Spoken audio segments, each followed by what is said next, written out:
All right, so we're here to talk about episode 71, which we called "The Struggle Is Real: Dealing with Low Motivation." How you doing, Cynthia? What's up, Brent? I'm doing well. How are you? I'm doing good too. I have just come off a staycation at home, so I'm feeling good.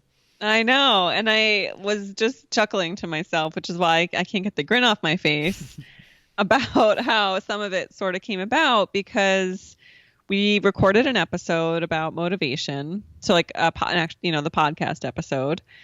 And my perspective was sometimes you do more by doing less and just letting things be in flow. And your perspective was do more by making it a habit to do more. And even if those habits are hobbies and things that you enjoy, but you actually sounds like you reflected on that and had an epiphany. You want to talk about it? My epiphany was in the context of that conversation, you were right and I was wrong. So you could take that to the bank. I could take it to the bank. No, Yeah. I just had that conversation with Ray as well. So yeah, I yeah, like it. you were right, Cynthia. You got me to say it on YouTube.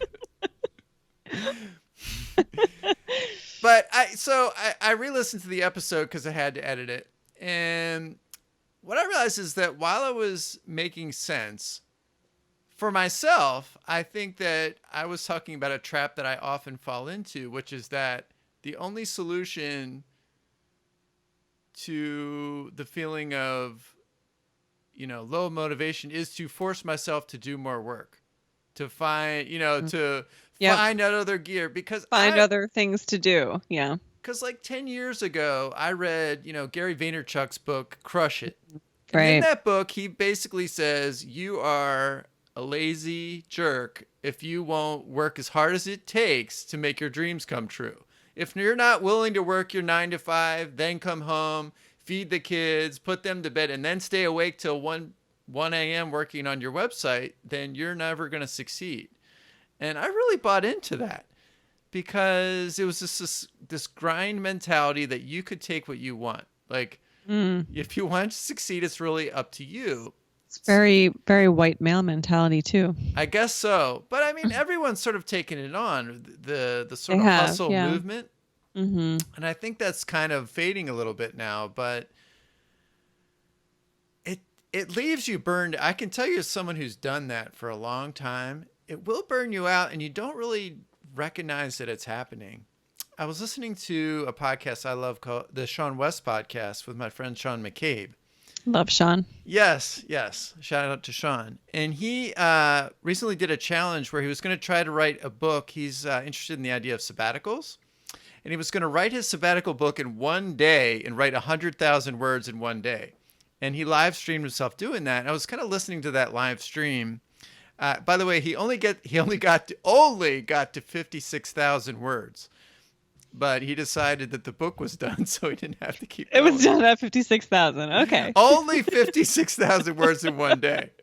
I mean, only And Sean. like the day was how many hours I for think that took for him him? around 10 hours. Okay. You Let's know, do with some chunk of time. with Yeah. and he did it by he's speaking the words out loud and then having it, what's that Mm. called, So like transcribed. some sort of dictation. Yes. Mm-hmm. But so I kind of listened to that, and in that talk he talked about burnout and why people need to take breaks. In his view, people should take a break every 7th week. They should take the whole week off I agree. and do nothing. And in every 7th year, they should take a whole year off and do nothing. Now that seems Yeah, tough. and that's tough for the average person, but would be amazing. But his idea, the basic tenets are that if you don't set aside break time where you don't have to work, you're going to kill your creativity because you're not giving yourself any room to get outside of what you're having to do. You're not giving your mind any space to roam and have different ideas. So like you're not traveling anywhere. You're staying in the same place. You have the same influences. Your environment is the Yep. same. You're under the same Yep. stresses, and there's no space between you and what you've agreed to do. Totally. And if you don't And if you keep on doing that, you'll get to a point where, which I think I was getting to, where you have to constantly force yourself to do stuff. No matter the easiest thing becomes hard. Like, and even the things you like become hard because you've just overwhelmed your system with stress and obligations, and you haven't given any downtime. It's like if you stayed awake for 3 days and didn't sleep, would you expect to be able to work hard, on the fourth day? No, Yeah, it's hell going to no. drop off in your productivity. And I think that is some of what people mean when they say low motivation, is that they just don't have any freaking space. Yeah. It's actually something I think I was talking to you about just a few weeks ago in terms of things that we've learned from our guests that we've had on the show. Yeah. And I think one of the biggest takeaways that I've gotten, and that I need to like sit down and start thinking about how I would talk about this if I were to go on, to be a guest somewhere else. But one of the things that I feel like I have noticed is that what tends to happen is we have so many responsibilities, or so many, and we are grinding so hard these days in so many different ways. And there's, your phone's always dinging, you're getting an email, you're in back-to-back meetings. And by the time you actually sit down to maybe do that thing that maybe, you would typically enjoy, you're so tired from everything else that you have no more gas in your engine.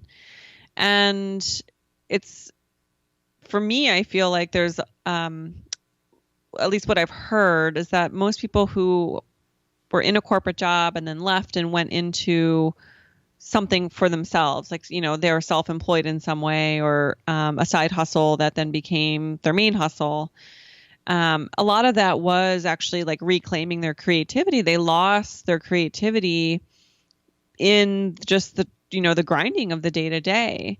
And I mean, even for myself, I know I talked about it with you. I just kind of felt like I had gotten to this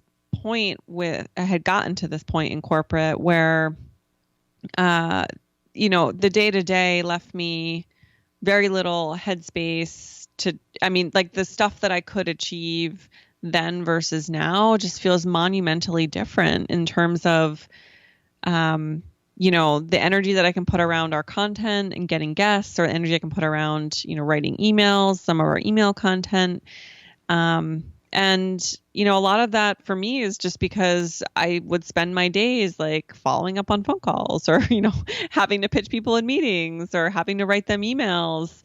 And so by the time I had to do it for our own stuff, even though I loved our podcast and still obviously do, I just didn't have the headspace for it. And I'm a true proponent, as you know, of taking time off and going on vacation, even if that's, sometimes family vacations, which isn't always ideal. But Ray and I mean, we vacation quite often. And in part for me, that is reclaiming my creativity. It's getting me out of the routine that we're in.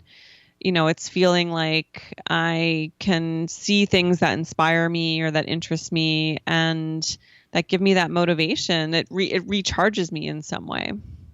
And I think, I don't know, for a lot of people that's missing in your day to day. And it's like, if you're working 10 hours straight and then driving home and dealing with kids and dinner and bills and all the stuff that happens for a normal day, it's like you don't ever have space to just take a breath and say, is there an easier or more interesting or whatever way that like this could happen, like whatever that thing is that could happen.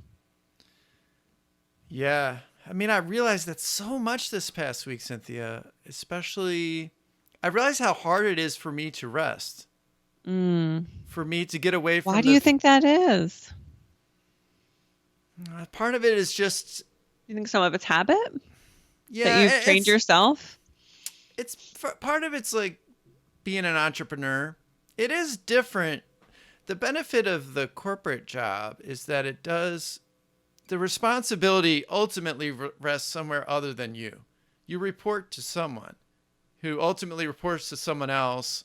You know what I mean? Like, And Yeah. there's going to be a larger group of people responsible for the outcome. You're responsible for your part of it. I'm not saying it lacks stress, but the entrepreneur is responsible for everything. For everything, yeah. I'm responsible for the morale of my team. I'm responsible for whether they get paid, whether enough sales are generated.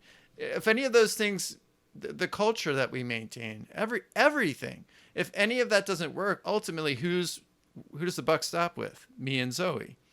And so that it's a heavy weight.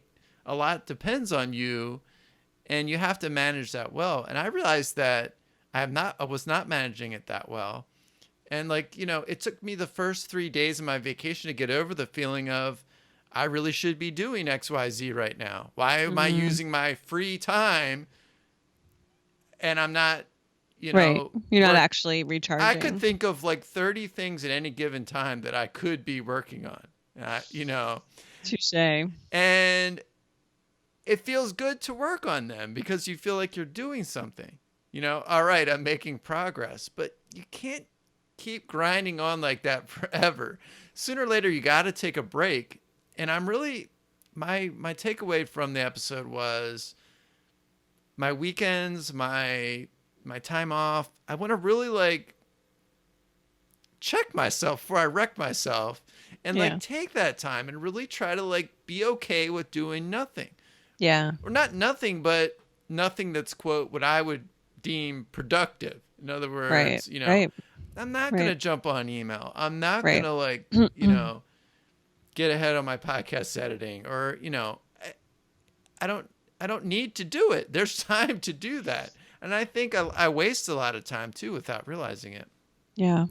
Just kind of spinning my wheels, but because you're not motivated. You're actually not in the zone where you feel like you want to do those things and therefore have the energy to do those things. And so when you're actually doing them, your mind's still maybe in, 100 different places as you're doing them. And so you kind of defeat the purpose of that, that being an outlet or that being some sort of creative energy for you, some sort of creative recharging. It defeats the purpose of it.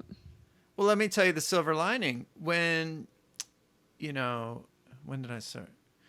A couple days ago, I was like, all right, I feel ready. I had some rest. I went to the beach. You can see a goofy picture of me on the website. I think you can post it online. But I was like, all right, I'm ready to sit down and edit the motivation podcast that is up today. And I sat down. I was like, I'm enjoying this. And I was writing the show notes, and it was fun. I was like, I'm going to do the newsletter. And it was easy because I was ready to do it. In other words, my brain had plenty of space. I was well rested. I was like, this is what I want to do right now. Yeah, you had the creative energy. So it kind of came back. And I think Sean's onto something. I don't know if 7 weeks is the magic number or whatever it is, but there has to be a regular break. And I don't think you need to take... Hi, Bella. Yeah, I don't know if you could see. She was sleeping, but she slowly made her way over. But I don't think you need to take a trip to Paris if you can't afford it or whatever. Yeah. But, I mean, find something. Yes. Some way to just... It can just be taking a day trip to some area that you've never been before around locally. Ray and I used to go to, sorry, I know, Bella, I know, it's so interesting. But Ray and I used to take day trips all the time in Philly just to get into more of the countryside. And there was a winery that we used to go to. And, we would do that every few months, not that we do it every weekend, but, we just found different ways to try to recharge. And you, like I said, we take vacations all the time. And part of that is just us loving to travel, but travel is a time for us to recharge. So I very much value it. And I'm glad you've come around. Sorry, it's Bella. I'm glad you've come around the other side, my friend. Well, you'll have to keep me honest and make sure I keep on I will. Taking breaks. No more endless grinding. Yes. I think I've learned the lesson, but I may need to learn it again. I'm glad. I feel like that needs to be the disclaimer at the end of the podcast now or before the podcast of I've actually come around on my thinking. Oh, Good job, Cynthia. You did a good job coaching me on that one. I could tell it's in the all good. episode you were like, well, I don't know. That doesn't I sound was quite a right little to like, me. really? Like you schedule all this stuff? I was kind of perplexed, but we each have our own ways of.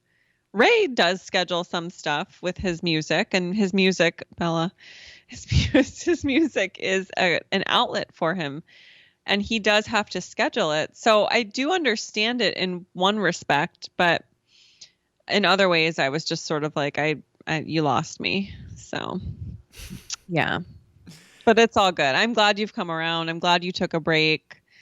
And I do hope that other people who listen to the podcast or hear this on YouTube, realize how important it is to recharge, and that it's no different than sleep. Your body, like you said, if you worked for 36 hours straight, your body just couldn't go on. It's the same with your brain.